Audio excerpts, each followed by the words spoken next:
So much for being back with us. Really appreciate it. So when you heard this week, what did you make of it? Yeah, well, David, first of all, thank you for having me, and have a good holiday. And I hope you do get a break and you're prepared for tomorrow's snowstorm. But my first reaction when I heard about it, quite honestly, I thought it was the Chinese. And I'll tell you why I say that. Because if you look at the historic pattern of the various types of attacks that have occurred in the past, that this is more like the Chinese trying to get access to information and data, and then the Russians had their own strategies. And we can talk about, election interference and the like, as well as in the financial side of transactions. So, however, obviously that's not the case. I mean, this time it was the Russians and whatever they call themselves, Cozy Bear or APT 29, whatever it happens to be. I think that from what I've read and what I hear from my friends in the government, that they're pretty confident that's who it was this time. Now, having said all that, I mean, I think it does wake the nation up to the risk we faced if we don't do something about our cybersecurity and our infrastructures. So how does this happen, Sam? I mean, for those of us who don't understand this world the way you do, this is not the first hack we've heard about, either of government computers or often of private sector computers. And yet it seems it was quite vulnerable. This organization, SolarWinds, a private company, has something like 275 or 300,000 different customers. About 18,000 they say may have been affected here. But it included things like the Treasury Department and the State Department and the Department of Homeland Security, the IRS. How can we be that vulnerable at this point? Well, I mean, actually, David, if you kind of stand back from this hack, and there's a pattern of this. In fact, we studied this in the Obama Commission, and my as you mentioned, my think tank is focused on this as well.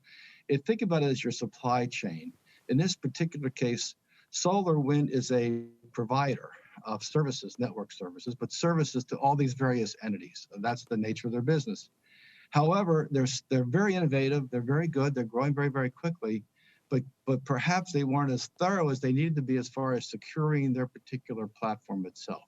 I don't know that, but the suspicion is that they were able to get in, the hackers were able to get in and through what they would call a backdoor or a vulnerability. And then through that vulnerability, they were in there for a long time. And that's where they go undetected, which is the complexity of trying to figure out how this happened and who they are and what the impact is, because they've been kind of invisible. Then all of a sudden something happens where they become apparent. Either a big data set start to disappear or whatever that happens to be, or the government sees what's going on and they have to begin to react. But the point of it is that the key is the vulnerability of people's supply chains. I mean, if you were going to go hack the US government, you wouldn't go hack the military or NSA or CIA. You would hack the civilian side of government, which is not nearly as secure, coming through one of their providers, their service providers. No different than if you're going to hack a bank. I mean, to go after a bank that's spending billions of dollars or hundreds of millions of dollars to protect their infrastructure is very challenging. However, if you go through someone within their supply chain, some small innovative company that they're using to either help with technology or just sell their products and those sorts of things, they're the ones that are the most vulnerable. And then therefore your entity is vulnerable because they're part of your operations. Well, that raises the question, how dependent are we in the government on those independent contractors? And not just the contractors, understand it, but the subcontractors and the subcontractors to the subcontractors. We're very dependent on them. And you saw that not just in cyber, go back to the pandemic when all of a sudden we couldn't get PPE and those sorts of things. So there's a total dependency on the supply chain and those suppliers within the government.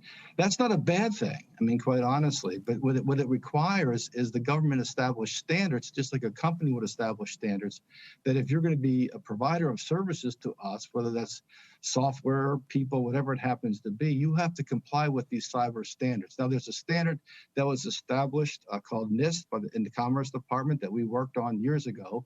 That's a very good standard, by the way, to secure the infrastructure, and a lot of the private sector companies are complying with that. What we did in my little think tank with thing called the Cyber Readiness Institute, we felt that people weren't going to focus on these very small businesses. So we created a whole set of tools that we distribute for free. I mean, they're actually for free. We're a nonprofit, so we can do these sorts of things. And we probably have hundreds of thousands of subscribers now, even small spas with 3 or 4 employees, not just companies or government agencies, to give them a basic level of protection when it comes to cyber threats. Now, the point of it, again, is that why are we doing this? Is because if you're General Motors or ExxonMobil or some large entity, you have all these small little partners involved in your infrastructure, drilling operation, car dealerships, et cetera, et cetera. So you want to be able to protect yourself from their vulnerabilities, not just your own from a cyber perspective. We have President-elect Biden coming into office January 20. Who does he have responsible for this? Or who does the current president, President Trump, have responsible for this? Who does he call up when he hears about something like this? Well, that is a great question, my friend. That is unbelievably a great question. I would say they should start with somebody within the White House staff, but let's talk about it as it is today versus as maybe a point of view as it should be. As it is today, there is an agency called the Cybersecurity and Infrastructure Security Agency. It's part of the Department of Homeland Security that is responsible for these kinds of hacks, for agency protection, pandemics, all sorts of things, but they are the responsible agency that does these things. As you might recall, there's nobody leading that agency at this point in time because they were all fired. So there's no one in the agency at the agency level who is in charge of leading these operations. There's also no one in the White House staff either, by the way, because as it was part of the focus in the National Security Council, the Obama administration, we proposed in the executive order that they elevate it to establish a higher set of priorities. That would be a visible way to create priority within the government, is elevate that person or that individual. Since then, that actually has been kind of lessened. Their responsibilities have been lessened, and therefore, obviously, their focus and their impact has been lessened. So I'm the president of the United States, sitting president of the United States, and I wanted to call somebody from my staff in my office to tell me, hey, what's going on? What should we be doing? There's no one there. Oh. Do we have the people in the United States government somewhere, working somewhere, who have the technical expertise to deal with this? I mean, this is very sophisticated stuff. Certainly, I wouldn't know how to go about dealing with it. But do we have the level of sophistication in the people we have employed in the government? Yes, we do. But it's more in, I'll call it the national security and the defense establishment. They really are excellent skills. If you look at what they refer to as .mil, U.S. government .mil versus .gov, which is the civilian side. They're very, very good at this. They have good infrastructure. They actually do a pretty good job in defending their own infrastructure as well as our country. It's when you get to the civilian side of government, whether it's, you mentioned Treasury, the previous hacks were the Office of Personnel and Management, OPM, IRS, et cetera, they don't have the same level of skill, and their infrastructure is very antiquated. It is well behind current technology and what it needs to be. And that's something that needs to be addressed. But before you address it, I mean, first of all, you need to establish a priority. And we would recommend that the president-elect establish a priority. And the best way, I think, to demonstrate that is you put somebody on your staff who has the knowledge and the capability to convene the government leaders as well as the private sector people, so they have the gravitas to pull that off, to be able to establish not only a responsive and defensive measures like we're in today, but also, I'll call it more a strategy to be protective over the long term. At the same time, you might consider I'm sorry, go ahead. No, I was going to say, you have written that we are at cyber war right now. We just don't seem to recognize it. The problem, though, is going back to the very beginning, how do you conduct a war if you're not sure who actually fired the shot at you? Because even here you say you thought it might be the Chinese, maybe it's the Russians.